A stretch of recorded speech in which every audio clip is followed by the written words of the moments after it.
You're listening to the LA Football Podcast.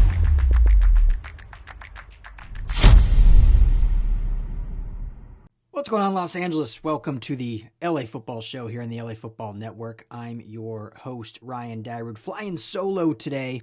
Jamal wasn't able to make it on for this Chargers edition of the LA Football Show. So you're stuck with my ugly mug for the next 20 minutes or so, but hopefully we'll have some fun talking Chargers and get through it. Hope everyone's doing well out there. Happy Friday.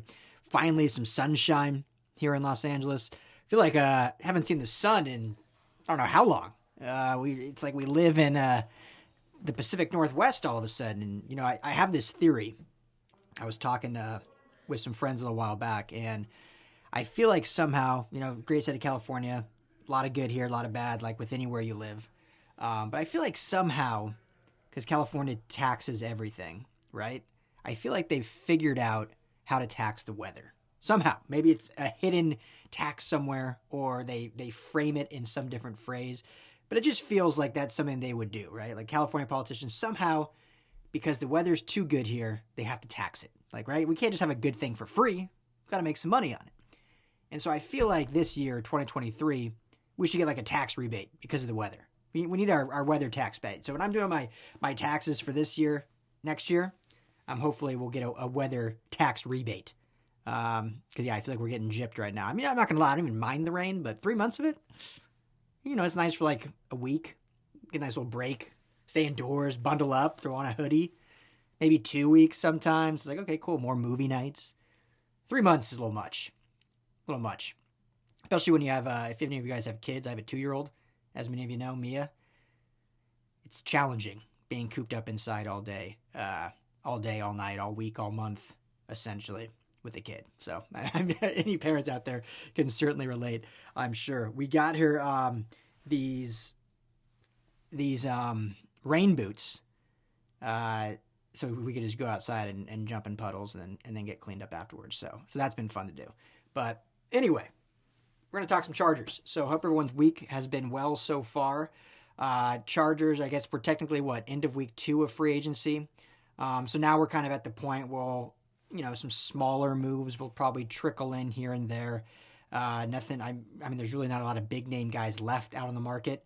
There's still kind of the cloud of Austin Ekeler. What's going on with that? You know, Ezekiel Elliott has been a name that I threw around a few weeks ago, right when he was released. And then yesterday he kind of came out that he had narrowed his search down to like 3 teams. Is that where he wants to go, or are those teams actually vying for him? We can talk about that a little bit. Maybe some draft strategy and stuff like that. So we'll get into a lot of it. And I think there's a lot of, I don't know, I feel like Chargers fan base is kind of split. I think a lot of people are happy with how this offseason's gone so far. I mean, we knew going into it there wasn't going to be a lot of splash moves. That was last offseason, right? I mean, last offseason was trade for Khalil Mack, J.C. Jackson, beef up the defensive line with Austin Johnson, Sebastian Joseph Day. You end up getting Morgan Fox later in the year. You know, big name signing after big name signing, it felt like. And obviously the draft was used to fortify some positions. You beef up the offensive line, which is kind of what they've been doing since Staley got here. So I think last offseason was like your splash. And going into this year, anyone with any realistic expectations, you kind of knew not a whole lot could be done. Like if we could retain some of our guys and maybe get 1 or 2 outside, like that was a success. So I think most people kind of feel that way, and that's kind of how it's played out in the grand scheme. But I think there's some, I won't say many, but there's some out there that are, I don't want to say, I mean, living in the clouds or just have unrealistic expectations, or think this team, and which is run by Tom Telesco, will do stuff very different than how they've done in the past, which they did last year. I mean, if we're being honest, last year's offseason was very different than how he had run it his previous 7 to 8 seasons. But I think there is still some that are annoyed that there hasn't been more splash. So we'll talk all about that. So, show is always brought to you by our friends at BetOnline. Head to betonline.ag today. Use our promo code BELIEVE. That's BLEAV. Gets you a 50% welcome bonus on your first deposit. That's free money. Got March Madness going on. Tough loss for UCLA last night. Brutal loss for UCLA, fighting valiantly down 2 starters and, had the lead with 12 seconds left. And yet again against Gonzaga, they get the backbreaker 3-point for the win. So, but plenty of other games to bet on. Got NHL and basketball playoffs coming up, MLB or draft futures and like that. So do it all, betonline.ag, promo code BELIEVE. Tell them the guys at the LA Football Network sent you. All right, so what do we want to start with? Let's start with this Drue Tranquill stuff. I'm not going to talk a lot about it. I didn't even mention it in the pre-roll or whatever, but it was a hot topic for debate on Twitter, which is not a real place, obviously. I don't know how many fans off of Twitter or just if you're at a bar or whatnot really cared that much about the whole situation. For those that don't know, conflicting reports out there, whether it was Chargers insiders, NFL insiders, podcasters, whatever you want to say. Some saying he was offered a deal at some point in the season. He turned it down, which that kind of bit him in the butt because then realized once free agency hit, the offers were much less, and he ended up taking a much cheaper deal with the Chiefs. There's other reports out there that he was never offered a deal. Chargers simply went in a different direction by going and getting Eric Kendricks. There's 2 sides to every story. So usually there's 3 sides. There's one side, there's another side, and there's the right side. So who really knows at this point? Does it really matter? I mean, I loved Drue. We talked 2 weeks ago, before free agency started, who our top free agency in-house guys were to bring back. And Drue was one of our guys, or was both of our guys. I said someone else's to be different, but he was on the top of our list because of what he meant to this team, this defense. He was kind of the heartbeat of that defense outside of Derwin James. Really came into his own this past season. Just fun to watch. Seemed like a great locker room guy. Passionate about the game. So if it's true he was never offered anything, I'm not exactly sure why. Maybe it was a coverage. I don't know. But, at the end of the day, he's now a Chief. Was that spiteful for him to go to the division rival? Did he really not? Was that the market that small for him? Which is surprising. But at the end of the day, Eric Kendricks now is your starting inside linebacker. Phenomenal player. We've talked a bunch about him. I've had insiders from the Vikings on to talk about him. And so, best of luck to Drue, except for 2 games a year when they play the Chiefs. Other than that, I hope he plays great. Or gets playing time for that matter, because as of now, I believe he's not even top 2 linebacker on their depth chart. So we'll see. But Eric Kendricks, I think, is whether you think it's an upgrade, it's definitely not a downgrade. I mean, I think he's 3 years older, maybe 4. So he does have that longevity. But what he's done in his career is remarkable. Last year in a down year, as I mentioned before, 137 tackles. A tool in his tool belt that was not used very much last year or even in some previous years was his ability to rush the passer. What I think was a big thing Drue Tranquill brought was a lot of fun pass rushing designs in Staley's scheme.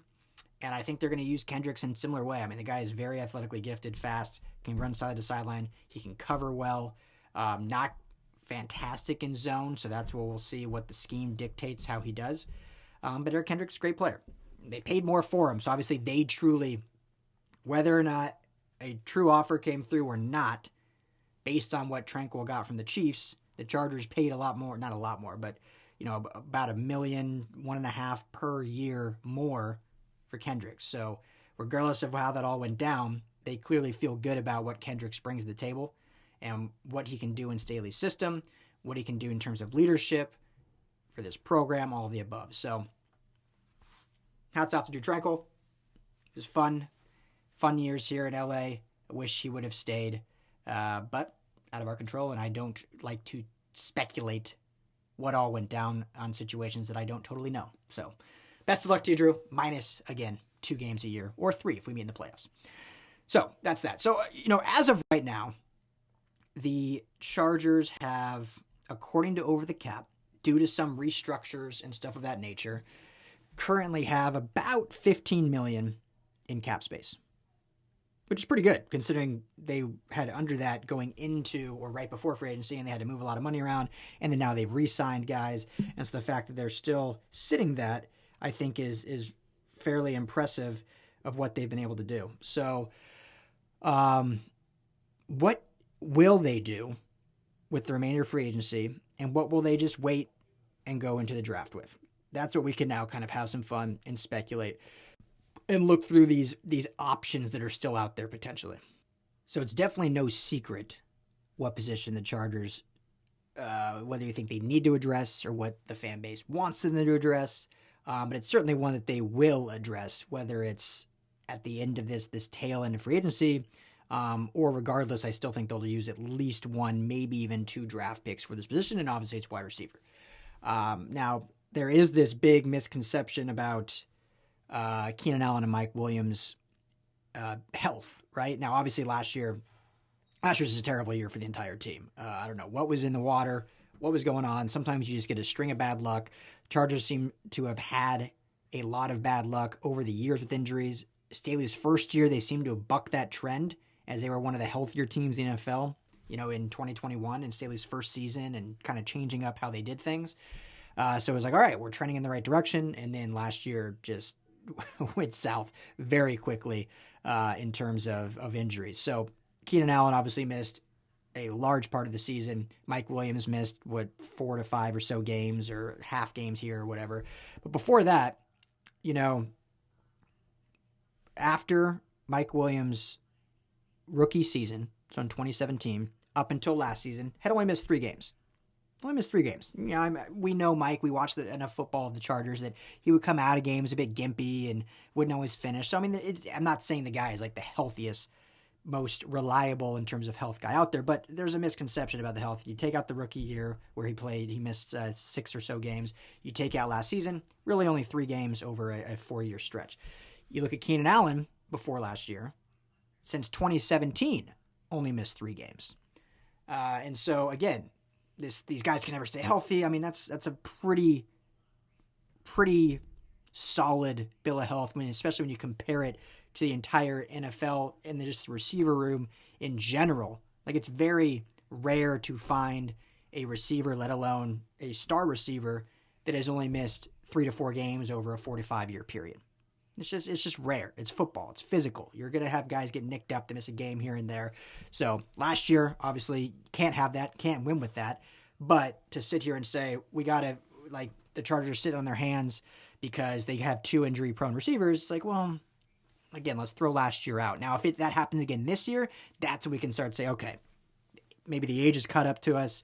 That's the trend now, right? But I don't like these week-to-week, what have you done for me lately narratives that aren't necessarily 100% true when you look at the data over a longer period of time. So the jury's out on that, in my opinion. If you disagree, that's 100% fine. Let me know. Ryan Dyer at LAFB on Twitter. You can text me. Text BOLTS to 31032. I answer all those. I get all the texts in. You guys text, so it's not some bot or anything. We have obviously an auto response set just so you get something immediately, but I see them and respond. So hit me up. Would love to hear from you. BOLTS to 31032. So anyway, as of right now, when you look at the roster, you have Keenan Allen and Mike Williams and Joshua Palmer are your 3 that, regardless of what happens, those will probably be your starting 3. And you have Keelan Doss and John Hightower. So you got 5 under contract, and Jalen Guyton not signed yet. I think he will get a deal done. I think whatever you think about Guyton, this fan base is imploring for speed at receiver. I think Staley has said very, very smartly that you can have explosive plays without a 4-2 guy. It's depending how you dial things up and whatever, but it certainly helps to have speed. And I think we saw that in year 1. We can sit here and blame Joe Lombardi for everything, which he deserves a lot of the blame. But in 2021, their first year together with Jalen Guyton, they had a good amount of success with the deep ball and stretching the defenses. Losing Guyton beginning of the year 2022, you could tell certainly either whether it changed a line of thinking, whether it changed a line of trust from Herbert, whether it completely just changed how they decided to run the offense. Certainly had an effect. So everyone's been clawing for speed guys, but Jalen Guyton, whether is he going to get back to pure form that he had in that 2021 campaign? you don't know, but I'm sure we could get him back for quite cheap. And at least it checks that box so you're not pigeonholed going into the draft to be forced to take a speed receiver. Because let's be honest, I mean, you want a speed receiver, obviously, but if you have a wide array of like, okay, this is just the best receiver, like he's not a 4-3 guy, he's a 4-5, 4-6 guy, but he is the best receiver available. If you have Guyton, you can now take that receiver, whereas if you don't, it's like, well, we want a speed guy. So Guyton, I think, is a big priority if they do sign anyone else before. Now, we can look at the remaining free agent wide receivers on the market that they could probably afford. I'm not going to throw out ridiculous. Well, there's really just not any crazy good ones left anyway. Nelson Aguilar just signed today. So you have, it's starting to get slim pickings when you look at that style of receiver that you want. Randall Cobb, he's up there in age, 33, 34 years old. You got Jarvis Landry and T.Y. Hilton, which would be interesting. Either of those two, I think. How much speed does that really give you in terms of pure burners? But both good from the slot, which are certainly something different than what Keenan Allen and Mike Williams bring.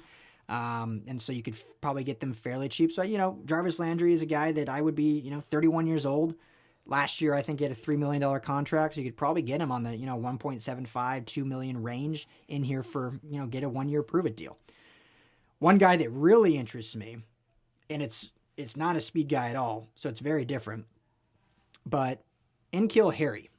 Here's a guy, first-round draft pick out of Arizona State, went to New England, and if we're really being honest, New England hasn't necessarily been a prominent place for high profile receivers to succeed. Outside of Randy Moss, they've kind of turned slot guys into really good within the system.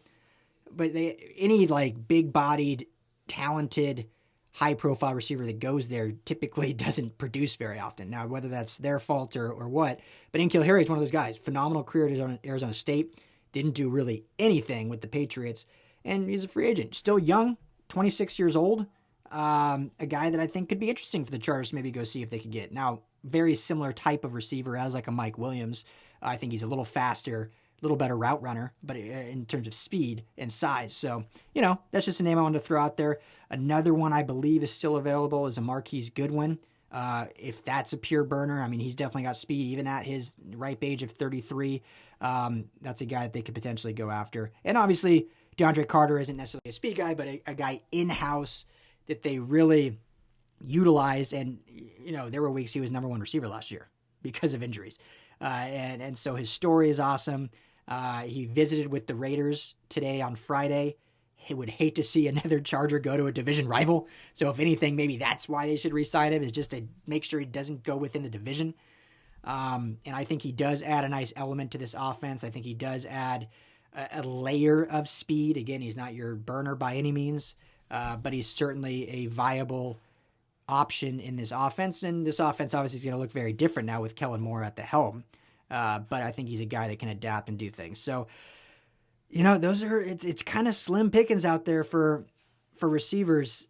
So all these people that are pounding the table that want them to go get another guy. I mean, I think you're really looking at Jarvis Landry or Marquise Goodwin, maybe an N'Keal Harry, or keeping it in-house, obviously, with DeAndre Carter. I know there's been talks about, do they go trade for DeAndre Hopkins? I love DeAndre Hopkins. I think he's been, throughout his career, the best receiver in football, just based on what he brings in catch radius, route running ability. And I know he's kind of fallen off a little bit due to injury. But I just don't think you need to give up draft capital for a guy that's going to be similar to what you have in Keenan Allen. Now, I think at this point in their careers, if fully healthy, Hopkins is probably a little better right now. But I just don't think that's the compliment you need. He wouldn't hurt. Shoot, it sounded like at this point the Cardinals are just trying to get rid of him. I mean, if the Chargers can get him for a 7th-round pick, like, why would you not do that if he'll restructure his contract if they can afford him? I don't see that happening. But anyway, I've seen that. OBJ, obviously, is a guy that is still a free agent that absolutely would bring all of the above in terms of speed, catch radius, versatility. He's, for sure going to be fully healthy, almost a year and 2 months removed from his injury. Didn't play at all last year. So obviously that's a name you would love to see here in LA in this Kellen Moore offense with Justin Herbert. But are they going to be able to afford him? Now, he came out publicly and said, where have I ever said I wanted $20 million a year, which there was one report saying that. But it's probably going to cost you close to 10 at least. 10 to 12, I'm guessing, is what he's going to really... I mean, the fact that he still hasn't signed is probably because he's thinking he can get in that double-digit range right now, even though he missed an entire season. And talent-wise, yeah, absolutely, sure. He's still, I believe, I think he's only like 28 years old or so, 29. So, I mean, he still has some good years left in him. So, I know that's a guy a lot of fans have been talking about. I would love to see it. I think he would be, if you think about Mike Williams, Keenan Allen, OBJ, and Joshua Palmer as your main four, and then you go get someone in the draft to be your kind of five, and then plus you got some depth there, as I mentioned, with Hightower and Keelan Doss. I mean, I think that's a formidable wide receiver room. So it just depends if the price is right. We shall see. Well, that's going to be all the time I got on radio for this Chargers talk. Thank you all, as always, for tuning in on podcast. Appreciate you, as always. Make sure to subscribe to the show on LAFBnetwork.com, LAFB Chargers on YouTube, or the LA Football Show, wherever you get your podcasts. I'm Ryan Dyward. If you want to enjoy your weekend, talk to you all next week.